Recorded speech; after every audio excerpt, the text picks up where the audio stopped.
Welcome to Corpstruction, the podcast of the Tulsa District U.S. Army Corps of Engineers. Today I'm joined by Wade Anderson.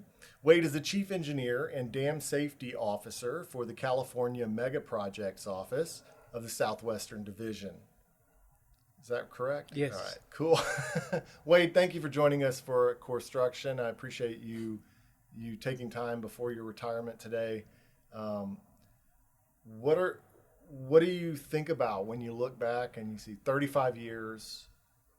Well, tell me about when you first came to the Tulsa District. I actually started with the Tulsa District right out of college from Oklahoma State University in December 26th of 1989. When I got hired, the gentleman that hired me said, if you want this job, come to work on December 26th. So I did. And I've worked for the Corps and other federal agencies since that time. But I started as a geotechnical engineer and had various jobs throughout the years in various organizations. But that's how it all started, as a young rookie right out of college. Were you a adherent to Terzaghi? I've read a few books. Terzaghi, I've read his biography. I'm kind of a nerd about engineering type things, especially geotechnical engineering. So yes, Terzaghi's like the father of geotechnical engineering. So we all know who he is and use his equations over the years and such. So there was a joke during a few years back when we were doing some dam safety projects, and I think you were heading up the Dam Safety Production Center at the time. Correct. And the joke was Wade's going to suggest a what is it, the barrier, the cutoff wall. Cutoff wall. Is that why are those so important in engineering? Well, that is kind of funny. Years ago, there were jokes about us being the core of cutoff walls when we began to repair some of our dams. But depending on what's going on beneath, it's typically within the foundation of a dam that has seepage. So seepage isn't necessarily always bad, but we like to control it. One way to control it is cut it off. So We call that technique a cutoff wall. So when you look back on 35 years, you said 1989, did you say December? 26th. The day after Christmas. Correct. So you showed up the day after Christmas. Was anybody actually here? We were actually downtown in our 2 buildings ago. And no, there wasn't. My boss wasn't here. At that time, our human resources was actually in the district, so there was a whole branch or division called human resources, I think.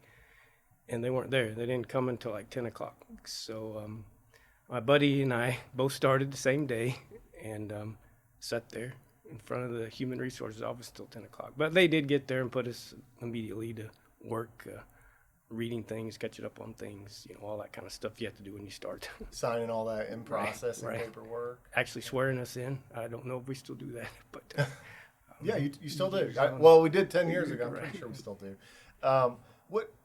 What's been your favorite assignment in terms of that you felt gave you the most growth as an engineer, or in terms of the Corps?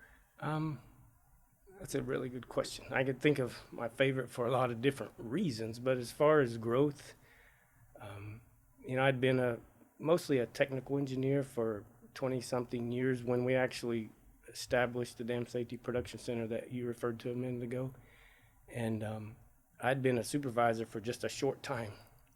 And then we stood that up, and I had to stand up that center. It started out with about 12 people and grew to, it's over 40 now. But, I had to essentially start up a whole organization, as not just delivering projects, but all the administrative personnel. So that made me really grow as a professional, because I had to learn other things, get comfortable with other things, well beyond just trying to manage a project. When you're standing up an organization that's brand new and hasn't really technically existed before, how do you even start? Well, I had a lot of help, a whole lot of help. We were a subdivision or branch of engineering and construction to start out, and that was by design. Cliff Warren was still here, if you remember him, as Chief of Engineering and Construction. So they just took us under their wing, kind of. We existed underneath an umbrella of engineering and construction for about a year and a half. So I had all the help of overhead budget folks, finance folks, personnel, and then about a year and a half later, we broke off to be kind of independent, directly under the executive office. But it just took a lot of help. I didn't, Eddie Machado and Jeanette were really helpful in understanding that whole administrative side of managing the division beyond doing the work itself. What do you, when you look back and what do you attribute your growth? Because you've moved up over the years, and especially in the last few years, it seemed like you were sort of with the Tulsa District, but you were doing all these other things, like you were working out of headquarters. Right. How was that experience? It was good. I'd worked a lot in the dam safety program side of our house, so at the time I was the Tulsa District's E&C chief, and there was an opportunity to be a dam safety program manager for all of Corps of Engineers, which is obviously something I was interested in because of my passion for dam safety. So I was given that opportunity. I actually was able to do it without relocating. It was in the middle of the COVID, right after COVID hit. It was in September of 2020, I believe, is when I took that assignment. So that was nice. Personally, I didn't have to move. I was expected to travel to D.C. periodically, but with COVID and all that, I really didn't. But it was really insightful to see the Corps of Engineers operation from a headquarters level rather than a district execution level. It was more on overall programming, budgets, policy. I started an update to some of our policy, had to work with other agencies that have similar missions, work directly with the ASA's office, Assistant Secretary of the Army, through the budget process. So that was just all new and different, but it was enjoyable because then you could see what it took to make the district operate from a headquarters level. How do you think it's changed the Corps over the 3.5 decades? What would you say the biggest change for you? The easy answer is technology. When I started, we were just starting to get computers on our desk, and then when we did get them, they were computers with, I don't know if you remember, but they had green or orange letters rather than colored monitors. So that was different. But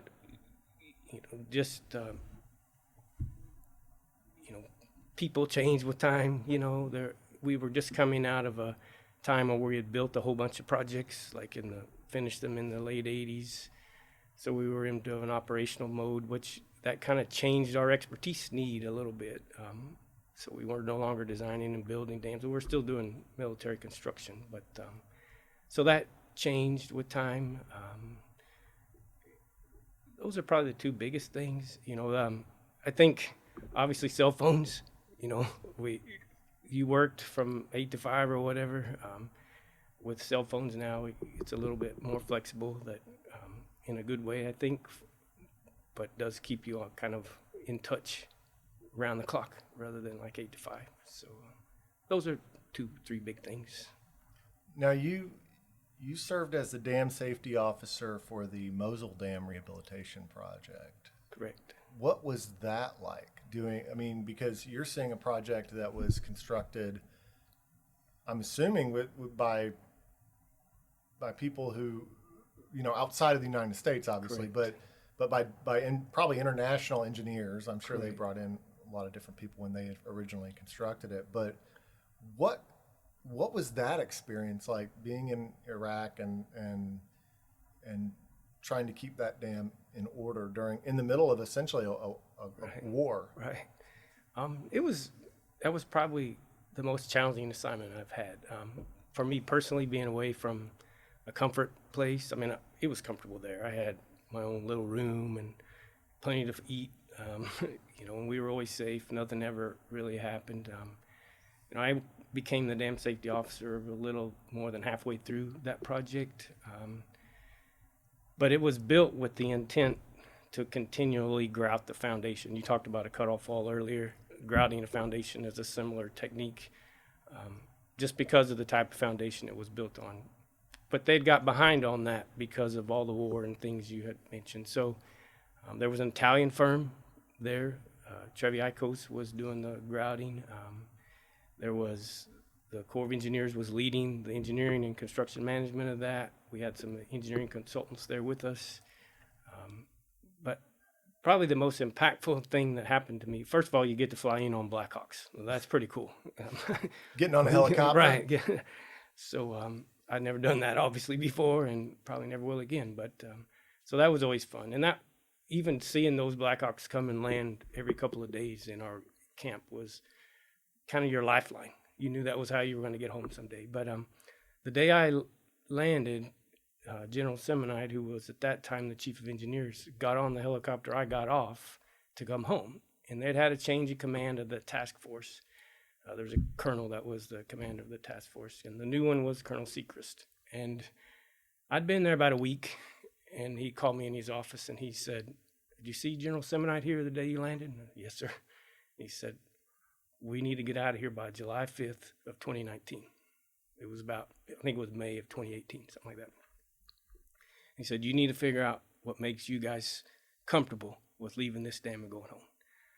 So we spent about a month working with our engineers, a engineering firm we had there with us, and the Iraqi engineers. Iraqi engineers were very involved with us. Every day we met with them.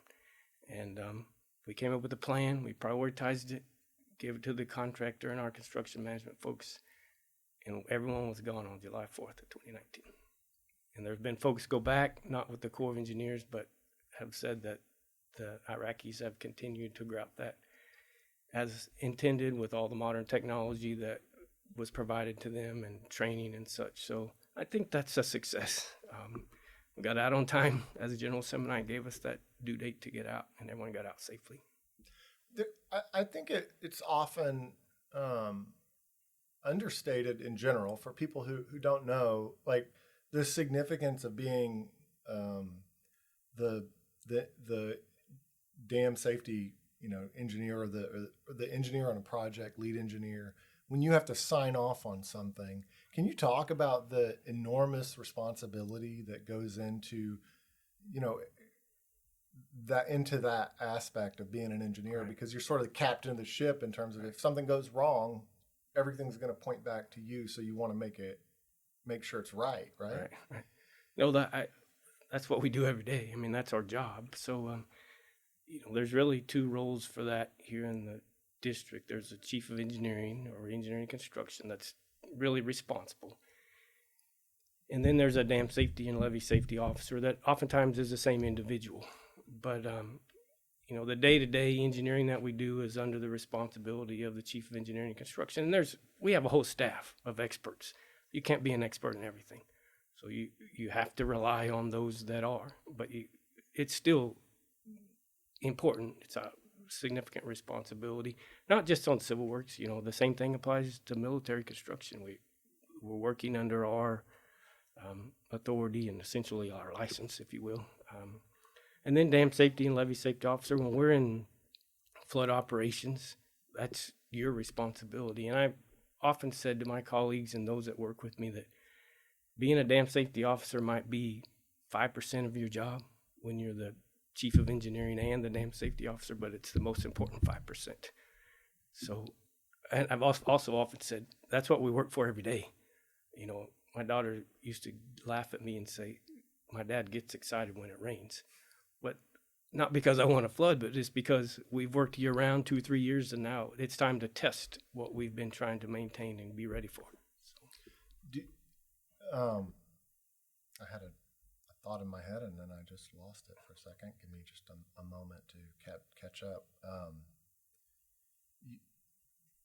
There's a big emphasis in general, I think, in career development. You hear it in leadership world all the time about mentorship. Who mentored you who would you say were the biggest mentors for you when you came to the Corps? Biggest, he's no longer around. You may not remember him. His name was Bill Erdner. At that time, we had a geotechnical branch that was part of engineering division. And at the time, he was a section chief. It was called Soil Mechanics Section, which never had that in a long time. But he was a section chief. And there were at that time we had a lot of military construction work, and we did all the foundation designs in-house, every one of them. We didn't engineer. We might hire an AE to design a building or something like that, but we designed the foundation and gave it to them. That was just our practice at the time. So there were 3 or 4 young engineers, myself, Randy Mead, who's still here, Mike Southern, who's at SWD, a couple of others. And I remember the first report. We had a format we had to follow, write a report, and give it to him. And it came back. It looked like a Christmas tree. I mean, it had red all over it. But he didn't just give it to me and go, here, fix this. He called me in his office. He went through every comment individually, helped me understand that. And then fast forward a few months, he sent me to, I was on a training program. We still have a training program for engineers, but at this time I went to construction down in Wichita Falls. And we were building Holiday Creek, which was turned over to the city of Wichita Falls, and upgrading Lake Wichita Dam. And he came down to visit me periodically, make sure I knew what was going on, probably making sure I was doing it right, more than likely. But that instilled a passion in me for civil works and infrastructure and dams and dam safety. And then years later, I had moved to Galveston District for personal reasons, and he called me about some opportunities that just gave me the right steps to get where I'm at today. And so not only did he look out for me, but he just checked on me periodically. He wasn't a formal mentor, where like we do with LDP. We didn't even have LDP back then, I don't think. But anyway, just that individual concern and care for you individually as well as your personally. So he's probably the biggest mentor I've ever had. Is there one lesson in particular that you've tried to take from him in terms of being a leader of engineers here? I think, well, as a section chief and even a branch chief, he still kept in touch with what was going on projects. And he didn't do everything. I couldn't do everything. There's too much goes on in this organization to keep up with it. But he kept his pulse on what was going on. And I think that's important as a leader. I mean, obviously you got to lead people, encourage people, empower people, not do their job for them. But you also need to know what's going on. So when they do come to you with a problem or something doesn't go quite right, you have enough knowledge that you can help guide them. When you're fully retired, and what are you going to do next? Do you know, or have you thought about it? Or? Yeah, I've thought a whole lot about it. I don't have a whole lot of hobbies. I like to exercise, run, things like that. But I really am passionate about engineering. So, and in particular, civil works, dam engineering. So I'm going to do that in some capacity, probably with a private firm. And then I played golf twice in the last week, so I'm not very good. I'm really bad, to be honest. But you got some catching up to do right. on tees. I play with my boys, and they're okay. But we'll see. I mean, I hope to, just find some other interest. I'm still fairly healthy. My wife's still fairly healthy, so we'll see. I just get there and figure it out as time comes. Did you think growing up that you would ever work for the Corps of Engineers? Was it something that you? I didn't really think about the Corps of Engineers specifically, but I would say when I was young, our family vacations, we went camping, and oftentimes on Corps of Engineers projects, Lake Eufaula more than others. And my dad fishes a lot, used to, and I remember always being interested in the dam. Not as much fishing as he was, especially when it was hot outside, but I was always so interested in that, not really realizing that. And the other thing that impacted me that I think back on it was, back in those days, the Rangers walked around and they collected camping fees. They had a bag full of cash. They're walking around, you might have given them $5 or whatever to camp that night, and they would always talk, So I had kind of subconsciously this interest in the Corps of Engineers. Going into college, I really didn't think that specifically, but we did go to, when I was in college at Oklahoma State, the department head was a retired deputy commander of Addicks. At the time was called Waterways Experiment Station. And he took anybody that wanted to go in the summer to visit Waterways Experiment Station. So that's what gave me the interest. And then, of course, his connection with the Corps of Engineers was like, if you guys want a job, I'll get you an interview, kind of a thing. So maybe not as a child, but as I got older, I had a direct connection. And then when I went to Waterways Experiment Station, that's where I got hooked. I'm like, this is what I want to do. Who is the famous Corps of Engineers? He and his wife worked down there, I think, in that waterways. They did a lot of concrete study. Bryant Mather, is that who you're talking about? He was a concrete. I think so. Yeah, he was there when I took us there. And what was he like? Because I've heard all sorts of stories about him. I know, like the dean at Oklahoma State's engineering, one of their engineering schools. He was telling me that he had went to that station as well. Okay. What was he like? Well, he seemed really old back then. But if I remember right, the Dr. Mather with his name, and if that's who you're talking about, and he was kind of a short man, but he was full of energy, even though he seemed old to me at the time, and just passionate about concrete. And that was kind of appealing to me. If someone could be that passionate about whatever it is, right, then that's what you ought to pursue. And so that was probably the biggest thing I took away from that. I mean, I just remember him being full of energy too, just taking big steps as he walked across his laboratory, just with that energy of, it's probably no different than any other day, but he still had passion and energy for what he was most interested in. So everywhere he went with a purpose. Right, right. So I've taken up some of your time this morning, Wade. What have I not asked you that I should have asked you that you were probably expecting to get? Maybe a question. I was expecting you to ask you asked it in a different way, but what was your most interesting or challenging project or assignment? And then you talked about Mosul Dam and things like that, but and the Dam Safety Production Center. But probably the most impactful project to me was that one I referred to when my mentor Bill Erdner sent me it was the first dam I got to work on, Lake Wichita Dam. At the time, I didn't realize it, but I was working on a major dam rehab as a fairly young engineer, and it gave me an interest in that that's lasted over 30 years since. So it might not have been the biggest project, it might not have been the most challenging, but for me personally, I think it was most impactful. So I kind of expected you to ask the very first one is right. Sometimes it sets like your expectation for everything else right. that you end up. Yeah.